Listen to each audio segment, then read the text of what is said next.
Bismillahirrahmanirrahim. Assalamualaikum warahmatullahi wabarakatuh.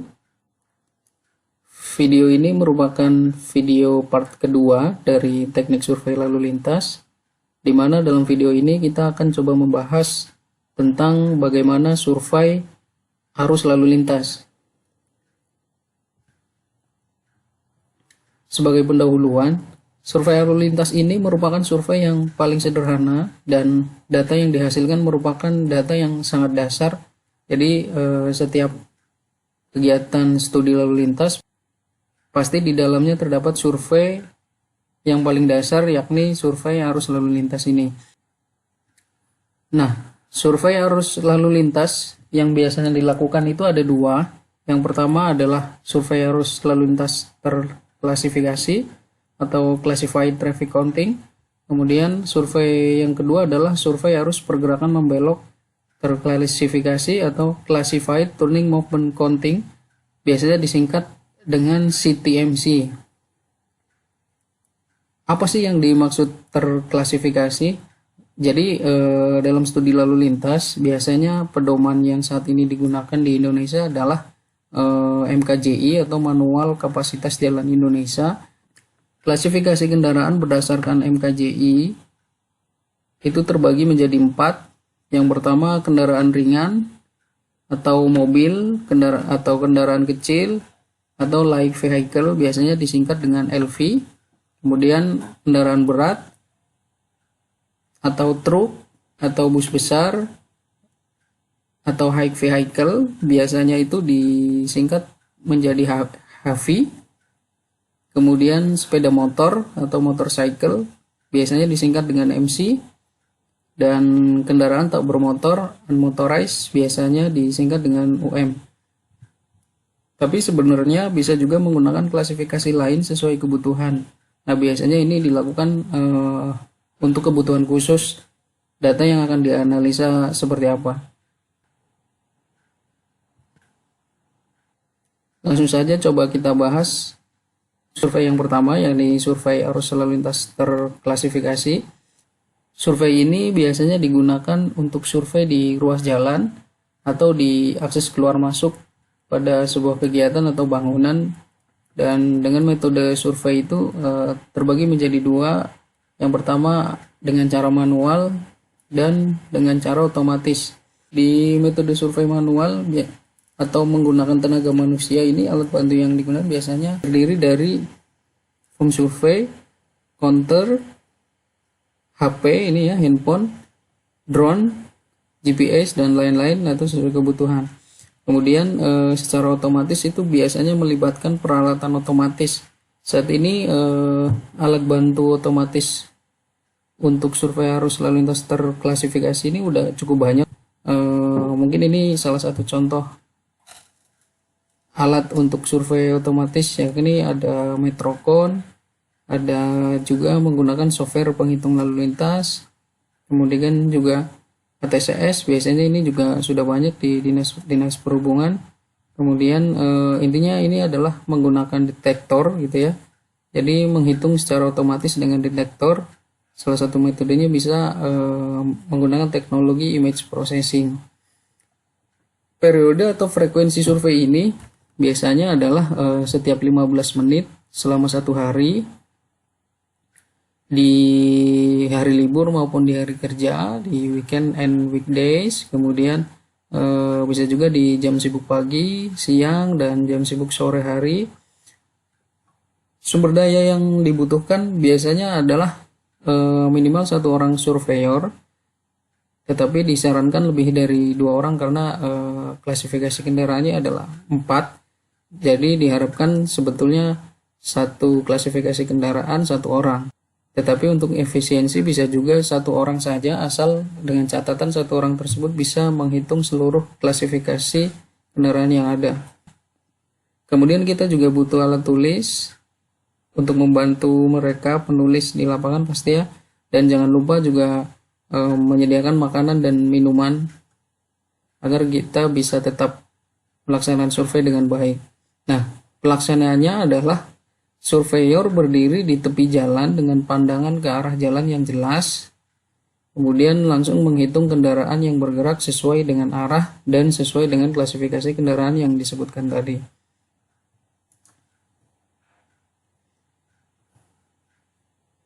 Ini adalah contoh formulir survei lalu lintas terklasifikasi. Teman-teman juga bisa membuat formulir survei sendiri ya, dengan format yang disesuaikan dengan kemudahan teman-teman. Yang penting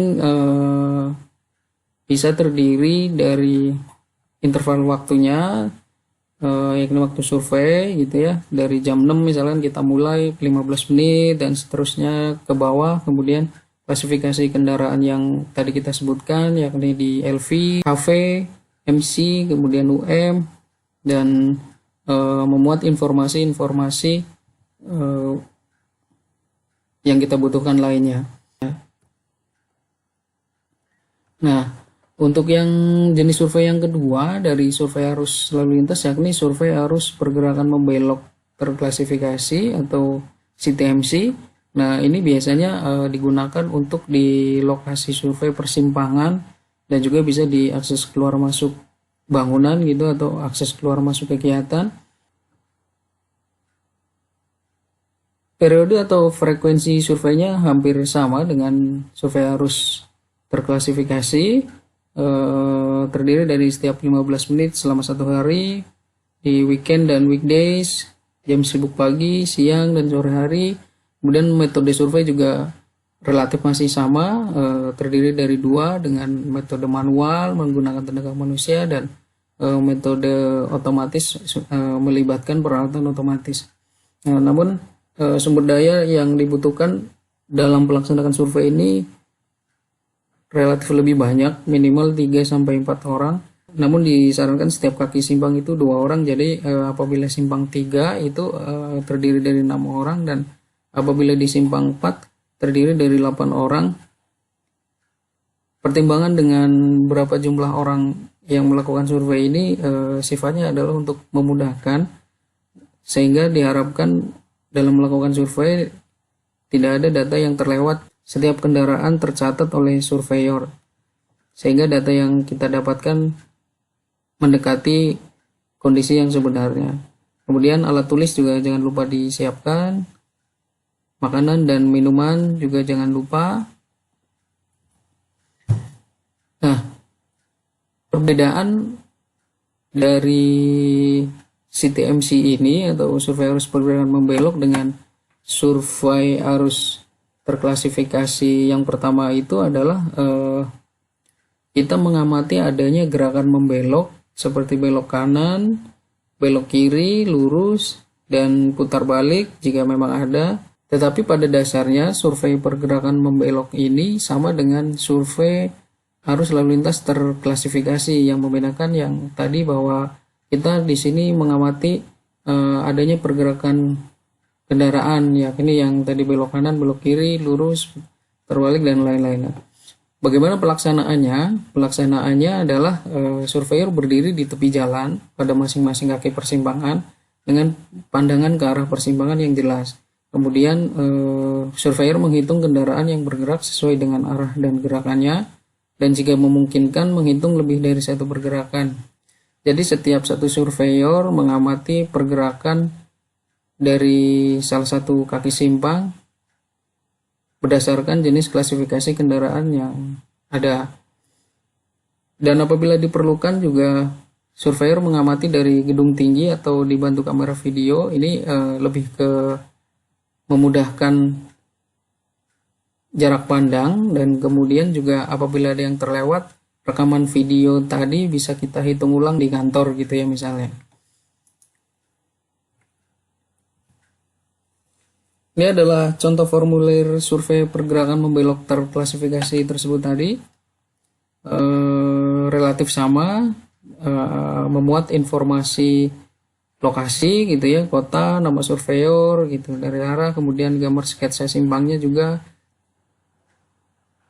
Nah, ini yang membedakan adanya belok kanan gitu, ada yang lurus, ada yang belok kiri, sesuai dengan klasifikasi kendaraan yang ada. Oke, ini Sebagai contoh visualisasi alat survei ya, ini dapat dengan mudah kita temukan di pasaran. Contoh misalnya ada counter, kemudian GPS. Nah ini Metrocon yang tadi kita sempat singgung bahwa kita bisa menggunakan alat survei otomatis.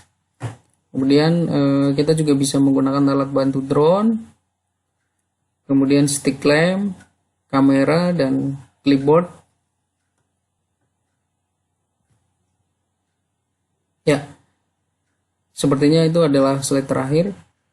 Selamat survei.